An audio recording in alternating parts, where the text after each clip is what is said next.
विद्यार्थी मित्रांनो, आज आपण ह्यूमन हेल्थ अँड डिसीज यातला शेवटचा पॉइंट डिस्कस करतो आहोत. ॲडल्सन्स.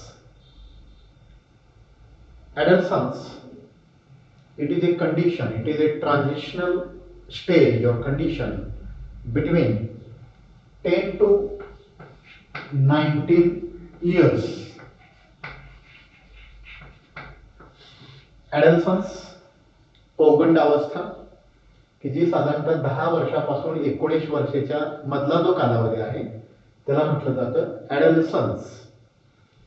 तर adolescence actually national youth policy of government of India, Bharat सरकारनं नॅशनल यूथ पॉलिसीला अनुसरून जी ॲडल्सन्सची डेफिनेशन केलेली आहे ते आहे 13 ते 19 वर्ष. म्हणजे हा जो कालावधी आहे या कालावधीला ॲडल्सन्स असं कन्सिडर करायचं असं नॅशनल यूथ पॉलिसी असं सांगते आपल्याला. आता या ॲडल्सन्स मध्ये किंवा या अवस्थेमध्ये या स्टेजमध्ये साधारणतः मुलांच्या शारीरिक, मानसिक, बौद्धिक, लैंगिक सगळ्या बाजूंनी वाढ होत असते. आणि ॲडल्सन्सचे 3 टप्पे पाडलेले आहेत, 3 स्टेजेस आहेत की ज्या स्टेजेसला आपण early stage, middle stage and late stage. Early, middle आणि लेट फेज. अर्ली फेज मध्ये काय होतं ॲडल्सन्सच्या? Early phase, middle phase and late stage किंवा लेट फेज. या अवस्थेच्या 3 वेगवेगळ्या स्टेजेस आहेत. पहिली स्टेज आहे अर्ली स्टेज. आता या स्टेज मध्ये काय होतं किंवा हा कालावधी कोणता कालावधी आहे तर हा कालावधी साधारणतः 10 ते 14 वर्षाचा जो कालावधी आहे तो अर्ली स्टेज म्हणून कन्सिडर केला जातो. दुसरा जो कालावधी आहे तो 15 ते 17 वर्षाचा कालावधी आहे. 15 ते 17 वर्षाचा. आणि 18 ते 19 वर्ष हा जो कालावधी आहे तो लेट स्टेज मध्ये येतो. ॲडल्सन्सचे 3 stages: early stage 10 to 14 years, middle stage 15 to 17 years, and late stage 18 and 19 years. Now, what are the different types of effects or changes? We can say changes that occur in these 3 different stages. या 3 वेगवेगळ्या टप्प्यांमध्ये नेमके काय काय बदल होतात, नेमके changes काय होतात हे आपण पाहू. पहिली स्टेज आहे अर्ली स्टेज की जी 10 ते 14 या वर्षाची आहे. आणि आपल्याला माहित आहे साधारणपणे 10 ते 14 या गटामध्ये रॅपिड ग्रोथ होते. दोन्ही पण रॅपिड ग्रोथ कशी असते? रॅपिड आहे. Growth is rapid. तर कसली ग्रोथ आहे? दोन्ही पण. अर्थातच शारीरिक वाढ, फिजिकल ग्रोथ ॲज वेल ॲज सेक्शुअल ग्रोथ इथं कशी आहे? रॅपिड आहे. Growth is rapid. पहिल्या स्टेप मध्ये शरीर भरभर वाढतं, शरीराचे अवयव वाढायला लागतात. त्याचबरोबर लैंगिक अवयव सुद्धा त्याच पद्धतीनं वाढायला सुरुवात होते. दुसरी जी स्टेप आहे ती मिडल स्टेप आहे. या स्टेप मध्ये मात्र सेक्स ऑर्गनची पूर्ण वाढ होते. Full growth of sex organs. Sex ऑर्गनची आणि शरीराची इथं पूर्ण वाढ झालेली असते. Full growth occurs. शारीरिक असेल किंवा लैंगिक असेल. आणि लैंगिक अवयवांची वाढ झाल्यामुळे त्या अवयवामध्ये किंवा तिथं ज्या ग्रंथी आहेत त्या ग्रंथीमध्ये वेगवेगळ्या प्रकारचे हार्मोन्स तयार होतात. आणि या हार्मोनचा परिणाम म्हणून भिन्नलिंगी आकर्षण, अपोजिट अट्रॅक्शन, सेक्स अट्रॅक्शन हा पार्ट इथं आपल्याला साधारणपणे दुसऱ्या फेज मध्ये प्रकर्षानं जाणवतो. आणि तिसरी जी फेज आहे, तिसरी स्टेज आहे की जी आपण लेट स्टेज म्हणून ओळखतो, लेट फेज म्हणून ओळखतो की जी 18 ते 19 वर्षाची आहे. आणि इथं मात्र इथल्यापेक्षा जास्त म्हणजे पुन्हा पूर्ण वाढ झाली आहे. इथं या अवयवांची फुल ग्रोथ होते, मग ती शारीरिक असेल अथवा लैंगिक असेल, सगळी वाढ इथं पूर्ण होते. आणि मग या वयामध्ये 18 ते 19 या वयामध्ये त्या मुलांच्यामध्ये किंवा जी मुलं या वयामध्ये आहेत, या वयोगटामध्ये आहेत, त्यांच्यामध्ये सेल्फ आयडेंटिटीची जाणीव निर्माण होते. स्वतःचं काहीतरी अस्तित्व पाहिजे, याच्यासाठी ती मुलं धडपडायला लागतात. अपोजिट सेक्स बद्दल अट्रॅक्शन असतं, वेगवेगळ्या प्रकारची रिलेशन्स तयार करायला त्यांना आवडतं, वेगवेगळ्या प्रकारचे रिलेशन्स निर्माण सुद्धा करतात. पियर पियर ग्रुप, एक समवयस्कांचा गट तयार करतात. तर सर्वसाधारणपणे हे 3 स्टेजेस आहेत ॲडोलेशन्सच्या. आता ॲडोलेशन्स मध्ये नेमके काय काय बदल होतात ते आपण बघूया. या 3 स्टेजेस सांगितल्या.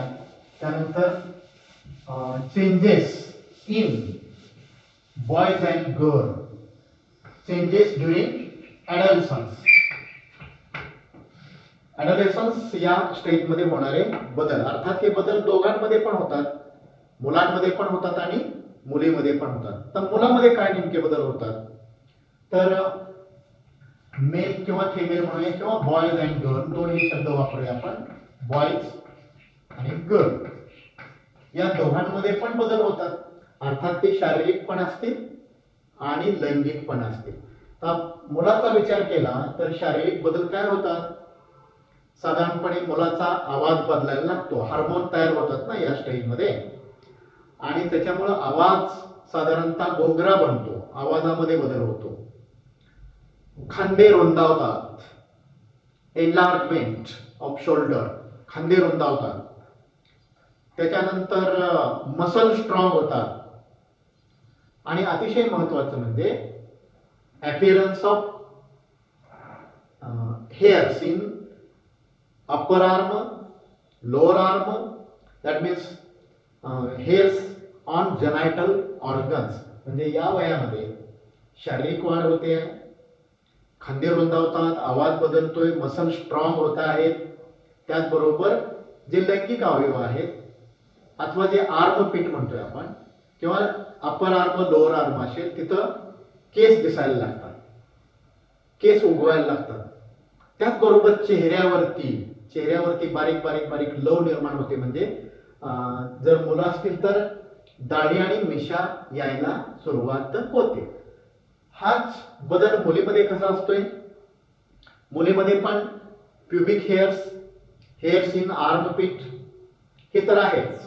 लैंगिक अवयव किंवा काखेमध्ये केस येणं, जागेमध्ये केस येणं हे स्वाभाविक आहे दोघांच्या मध्ये. पण जशी मुलामध्ये हार्मोन्स तयार होतात तशी मुलीमध्ये पण हार्मोन्स तयार होतात, आणि त्यामुळे तिच्यामध्ये पण बदल होतात. आणि त्यातला अत्यंत महत्वाचा बदल म्हणजे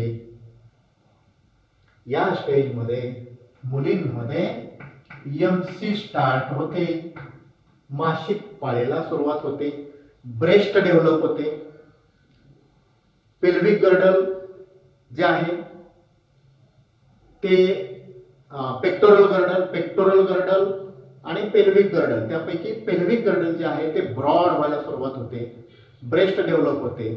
आणि मगाशी सांगितल्याप्रमाणे हेअर्स, जेनायटल ऑर्गन वरती हेअर्स येतात, त्याचबरोबर आर्मपीठ, काखेमध्ये, जांघेमध्ये केस यायला सुरुवात होते. ही सर्वसाधारण चेंजेस या मुलामध्ये आणि मुलीमध्ये होतात. हे कसले चेंजेस झाले हो, हे चेंजेस झाले फिजिकल, शारीरिक बदल आहे. आता या स्टेजमध्ये काही भावनिक बदल सुद्धा होतात, इमोशनल चेंजेस सुद्धा होतात. काय इमोशनल चेंजेस होतात या स्टेजमध्ये, इमोशनल पण बघूया. इमोशनल चेंजेस, इमोशनल चेंजेस सुद्धा होत असतात. तर साधारणपणे या वयामध्ये दे आर व्हेरी क्युरियस, त्यांच्यामध्ये क्युरियोसिटी निर्माण होते. कसली क्युरियोसिटी, तर सेल्फ आयडेंटिटी, ओन आयडेंटिटी, स्वतःची ओळख निर्माण करण्यासाठी या स्टेजमध्ये बरीचशी मुलं अथवा मुली धडपडत असतात. त्यांना वाटतं आपण कुणीतरी आहोत, आपली काहीतरी आयडेंटिटी आहे, आणि हे आयडेंटिटी निर्माण करण्यासाठी ते धडपडत असतात. त्याचबरोबर they establish different types of relations, वेगवेगळ्या प्रकारची नाती निर्माण करतात. त्यांच्यामध्ये डे ड्रीमिंग, स्वप्नाळू अवस्था निर्माण होते. त्याचबरोबर फॅन्टसी निर्माण होते. सेक्शुअल अट्रॅक्शन होतं, मूड चेंज होतो, त्याचबरोबर इव्हॅल्युएशन मूल्यमापन एकमेकांचं करायला सुरुवात होते, पियर प्रेशर तयार होतो, त्यांचा ग्रुप तयार होतो आणि या ग्रुपमध्ये मग वेगवेगळ्या प्रकारचे रिलेशन्स निर्माण व्हायला सुरुवात होते. या वयामध्ये सेल्फ आयडेंटिटी महत्वाची असते. स्वतःची ओळख निर्माण करण्यासाठी मुलं आणि मुली प्रयत्न करत असतात. मग याच्यामध्ये मग सेल्फ आयडेंटिटीमध्ये मग स्वतःचा पोशाख कसा असावा, हेअरस्टाईल कशी असावी, कोणती कपडे घातल्यानंतर आपण चांगलं दिसू वगैरे वगैरे हे या वयामध्ये निर्माण व्हायला लागलेलं असतं. आता आपल्याला याच पॉइंटला अनुसरून मेंटल हेल्थ अँड ॲडल्सन्स या वयामध्ये बुद्धिमत्तेचा, बौद्धिकतेचा किंवा मानसिक आरोग्याचा काय संबंध येतो का, तर येतो. या वयामध्ये मेंटल हेल्थ हे अतिशय जपणं गरजेचं असतं. मानसिक आरोग्य जर तुमचं या वयामध्ये बिघडलं तर पुढचं सगळं आयुष्य एकदम अंधकारमय होऊन जातं. या वयामध्ये घडण्याची पण शक्यता असते आणि बिघडण्याची पण शक्यता असते. घडण्यासाठी प्रयत्न भरपूर लागतात, बिघडायला मात्र जास्त वेळ लागत नाही. तर मग जर समजा तुम्हाला योग्य मार्गदर्शन मिळालं नाही आणि जर समजा तुम्हाला या वयामध्ये काही चुकीच्या पद्धतीने गेला तर तुमच्या शरीरावरती, समाजावरती, फॅमिलीवरती, सगळ्या प्रकारचे परिणाम होतात. काय परिणाम होतात? पहिला आहे तुमच्यामध्ये कन्फ्युजन निर्माण होतं. काय म्हणजे मी जे करतोय ते बरोबर की चूक आहे, हा डिसिजन घेण्याची क्षमता तुमच्यामध्ये राहत नाही. जर तुमचं मेंटल हेल्थ डिस्टर्ब झालं असेल तर तुमच्यामध्ये कन्फ्युजन निर्माण होतात, इरिटेशन, तुम्हाला राग येतो, काय काय वेळेला भीती पण वाटते, मुडीनेस, मूड बदलत असतोय सारखा, नॉसिया पण वाढतोय आणि कुठल्याही गोष्टीवरती तुमचं लक्ष लागत नाही. म्हणजे कॉन्सन्ट्रेशन ढासळतं. जिथं लक्ष केंद्रित करायला पाहिजे तर तिथं तुमचं लक्ष लागत नाही. उदाहरणार्थ एखादं लेक्चर चालू आहे, आपण बेंचवरती बसलेलो आहोत, आता समोर जे काय चाललेलं आहे त्याच्याकडे आपलं लक्ष नाही लागत, आपलं लक्ष दुसरंच कुठेतरी चाललेलं असते, आपण कुठेतरी गुंतलेलो असतो आणि मग तिकडं आपलं लक्ष लागतं. त्याच्यामुळे आपलं कॉन्सन्ट्रेशन, इथलं कॉन्सन्ट्रेशन, चांगल्या कामातलं कॉन्सन्ट्रेशन कमी कमी होत जातं. काय कळलं, एखादी गोष्ट घडली तर प्रचंड राग सुद्धा येतो, अँगरनेस, इरिटेशन, मूड चेंजेस. त्यानंतर जर आहारात योग्य दक्षता घेतली नाही तर ओबेसिटी निर्माण होते आणि जर तुमचं मानसिक आरोग्य चांगलं नसेल तर मग ऍक्सिडेंट होण्याची पण शक्यता नाकारता येत नाही. आणि सगळ्यात महत्वाचं म्हणजे या वयामध्ये ऍडिक्शनचा फार मोठा धोका असतो. म्हणून आपलं मन आपल्या ताब्यात असणं हे अत्यंत गरजेचं असतं. आता हे जे मेंटल हेल्थ आहे म्हणजे मानसिक आजार जे निर्माण झालेले असतात ते मग दोन प्रकारचे असतात. ते म्हणजे एक आहे सायकोसिस आणि दुसरा जो चेंज आहे मानसिकतेशी संबंधित, पहिला सायकोसिस आणि दुसरा आहे न्यूरोसिस. सायकोसिस आणि न्यूरोसिस हे दोन आजार आहेत. आता सायकोसिस मध्ये काय काय होतं आणि न्यूरोसिस मध्ये काय काय होतंय बघा.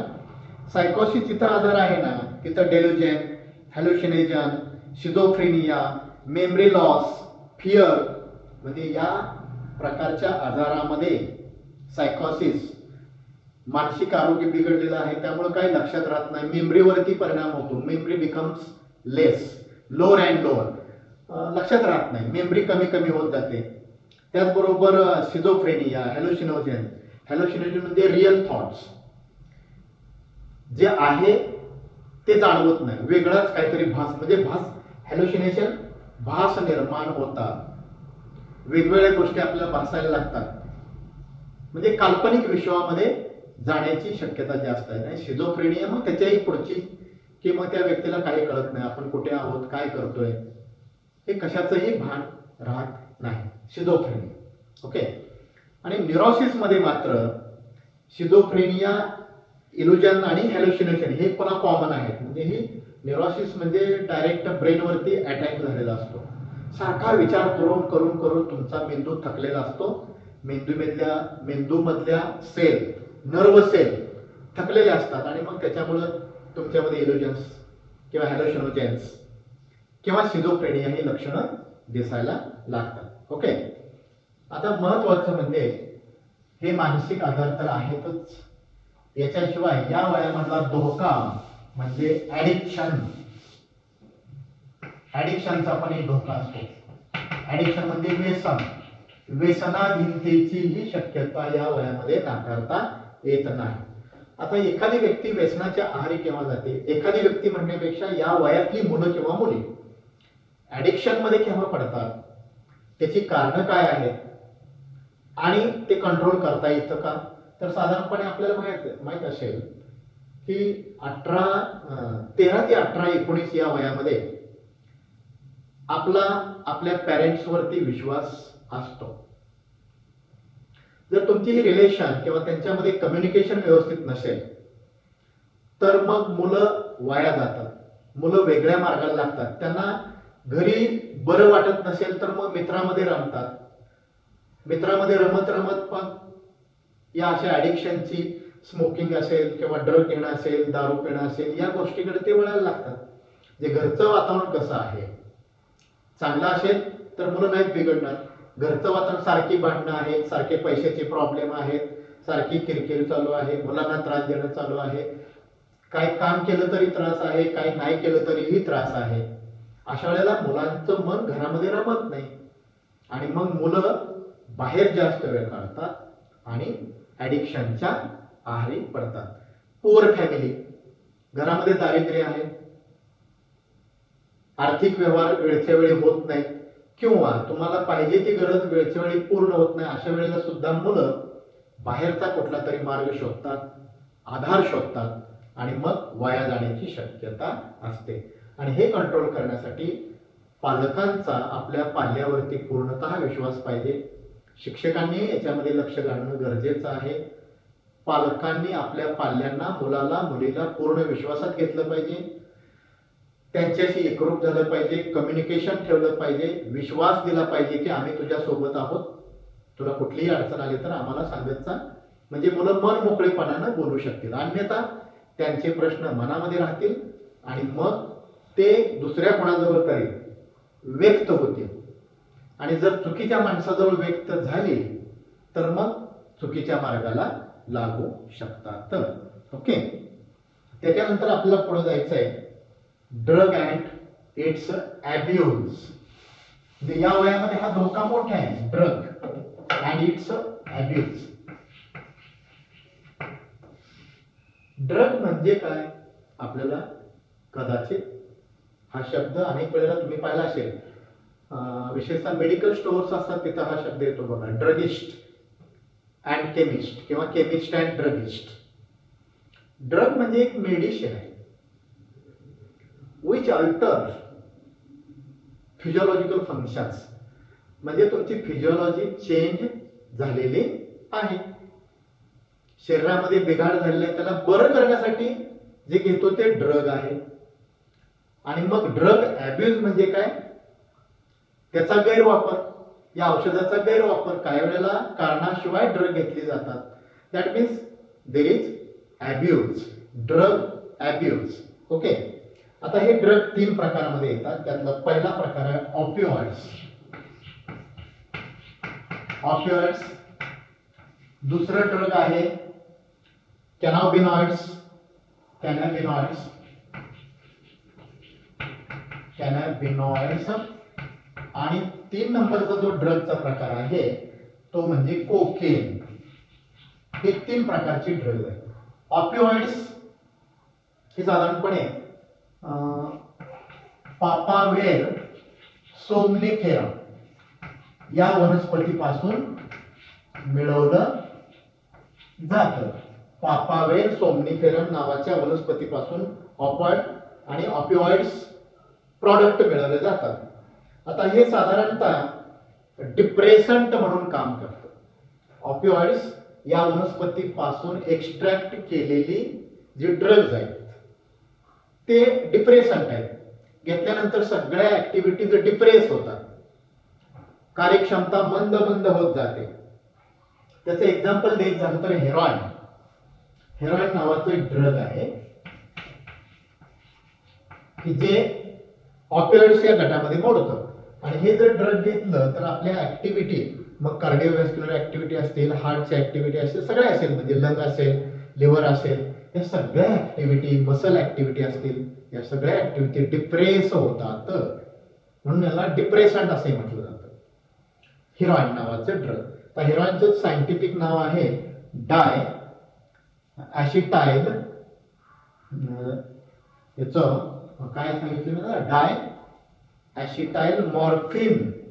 डाय acetyl morphine, DAP. Di, A for acetyl आणि M for morphine. Di acetyl morphine पण म्हटलं जातं. कशाला? हेरॉइनला. हेरॉइन कशात येते? ऑपिओइड्स मध्ये येते. ऑपिओइड्स कशापासून मिळवतात? पापाव्हर सोमनिफेरम नावाच्या वनस्पतीपासून. आणि हे काय करतात? They act as depressant. दुसरे ड्रग आहे ते म्हणजे काय? कॅनाबिनॉइड्स. हे कशापासून एक्सट्रॅक्ट केलं जातं? कॅनाबिस, कॅनाबिस सटायवा, कॅनाबिस सटायवा नावाच्या वनस्पतीपासून. तर कॅनाबिस सटायवा नावाची वनस्पती, त्याचे इन्फ्लोरेसन्स किंवा लीव्स ह्या ड्रग साठी वापरले जातात. इन्फ्लोरेसन्स म्हणजे फुलं आणि त्याची पानं, हे दोन्ही पण इथे वापरले जातात. साधारणतः याच्यामध्ये हशीश, चरस आणि गांजा हे 3 प्रॉडक्ट मेजरली येतात. हशीश, चरस आणि गांजा. आपल्याकडे गांजा ही वनस्पती किंवा गांजा हा शब्द बऱ्याच लोकांना माहित असेल. हशीश, चरस फारसं माहित नसेल, पण गांजा माहित आहे. तर गांजाची झाडं असतात, त्याला फुलं येतात. आता मग ही फुलं किंवा त्याची पानं दोन्हीही वापरामध्ये आणले जातात. कॅनाबिनॉइड्स म्हणजे कॅनाबिस सटायवा नावाची वनस्पती. आता हे घेतल्यानंतर शरीरावरती परिणाम होतात. परिणाम आपण शेवटी पाहणार आहोत. त्यानंतर तिसरं आहे कोकेन. हे पहिलं ऑपिओइड झालं, दुसरं कॅनाबिनॉइड झालं आणि तिसरं ड्रग आहे त्याचं नाव आहे cocaine. Cocaine it is stimulant and it is extracted from erythrophyllum coca. Coca नावाचं जे प्लांट आहे, इरिथ्रोफायलम कोका नावाचं जे प्लांट आहे, त्याच्यापासून कोकेन मिळवलं जातं आणि हे स्टिम्युलंट आहे. घेतल्यावर जरा बरं वाटतं. आणि या कोकेन मध्ये साधारणपणे जर घेतलं तर काय होतं? It increases dopamine. हे घेतल्यानंतर शरीरातलं डोपॅमिनचं प्रमाण वाढतं आणि डोपॅमिन वाढल्यामुळे आपोआपच तुमच्यामध्ये हॅपीनेस वाढेल, सेल्फ कॉन्फिडन्स वाढेल, काम करण्याची क्षमता वाढेल. आणि म्हणून बरेच जे कोकेन घेतात, बरेचसे प्लेयर्स वगैरे पाहिले असतील, ड्रग घेतात की ज्याचा परिणाम शेवटी त्यांना त्या गेम मधून बाहेर काढलं जातं जर ड्रग आढळलं तर. ओके, तर हे 3 प्रकारचे ड्रग आहे. याच्या व्यतिरिक्त हॅलोसिनोजेन, हॅलोसिनोजेन नावाचं पण ड्रग आहे. हॅलोसिनोजेन आता अर्थात याच्यामध्ये दोन्ही मिळून हॅलोसिनोजेन मध्ये कॅनाबिनॉइड आणि लायसर्जिक ऍसिड डेरिव्हेटिव्ह, कॅनाबिनॉइड हे पण याच्यामध्ये येईल आणि LSD आणि हे मिळून हॅलोसिनोजेन मध्ये येतो. हॅलोसिनोजेन मध्ये काय होतं मी तुम्हाला सांगितलं. ऍक्च्युली हे धतुरा नावाच्या वनस्पतीपासून एक्स्ट्रॅक्ट केलं जातं. इट इज एक्स्ट्रॅक्टेड फ्रॉम धतुरा as well as Atropa belladonna. Atropa belladonna या नावाच्या वनस्पतीपासून हॅलोसिनोजेन्स एक्स्ट्रॅक्ट केले जातात. आणि हे घेतलं की मग फॉल्स किंवा अनरियल, जे रियल नाही असे थॉट्स डेव्हलप होतात. Unreal thoughts are developed by administration of hallucinogens. Okay, तर हे ड्रगचे प्रकार आहेत बघा. ऑपिओइड्स या वनस्पतीपासून मिळवलं जातं, ते या स्वरूपामध्ये बाजारात मिळते. कॅनाबिनॉइड्स या वनस्पतीपासून मिळते, या स्वरूपामध्ये ते विक्रीला उपलब्ध असते. कोकेन कोका नावाच्या प्लांट पासून घेतलं जातं आणि त्याचं तुम्हाला उदाहरण सांगितलं की घेतल्यानंतर काय होतं, तर ते आपल्या शरीरात डोपॅमिन वाढतं आणि मग त्यामुळं आनंदीपणा, सेल्फ कॉन्फिडन्स, अभ्यास करण्याची क्षमता, एक्सरसाइज करण्याची क्षमता, रनिंग असेल तर रनिंग करण्याची क्षमता, सगळंच वाढतं. आणि म्हणून त्याला सुपर पॉवर ड्रग असं पण म्हटलं, स्टिम्युलंट असे म्हटलं जातं. जसं तुम्हाला माहित आहे, कोकेन आपण चहा घेतो, चहा कॉफी घेतलं की बरं वाटतं ना, तर ते हे घेतल्यानंतर बरं वाटतं, म्हणजे म्हणून त्याला सुपरमॅन ड्रग असं पण म्हटलेलं आहे. ते दे स्टिम्युलेट आवर एंटायर बॉडी. ओके, आता आपण महत्वाच्या मुद्द्याकडे वळणार आहोत. Effects of drugs and drug abuse. या ड्रगचे दुष्परिणाम काय काय होत असतील? सगळ्या बाजूने, शारीरिक, मानसिक, लैंगिक, बौद्धिक, कौटुंबिक, सामाजिक, सगळ्या पातळीवरती परिणाम होत असतात. जर ड्रग अब्यूज, आता उदाहरणार्थ समजा दारू असेल, दारू पण ड्रग मध्येच येते. दारू जर घेतली, actually alcohol acts as anaesthesia. Alcohol जर त्याचा डोस कमी असेल तर एनास्थेशिया म्हणून काम करतं, पण जर डोस वाढला तर त्याचे दुष्परिणाम आहेत. लिव्हर सिरोसिस सारखा आजार होतोय किंवा आतड्याचे काही आजार होतात, मेंदूवरती परिणाम होतो, जजमेंट ढासळतं, ऍक्सिडेंट वाढतात, सामाजिक कौटुंबिक वाद निर्माण होतात. आणि जर ड्रग वेगवेगळ्या प्रकारचे असतील तर त्या ड्रग सुद्धा मग शारीरिक, मानसिक, लैंगिक सगळेच परिणाम व्हायला लागतात. उदाहरण याच्यामध्ये मग, आणि जर मिळालं नाही तर विड्रॉल सिम्पटम्स. अल्कोहोल आणि ड्रग अब्यूज. अब्यूज म्हणजे दुरुपयोग, यूज म्हणजे वापर, अब्यूज म्हणजे गैरवापर.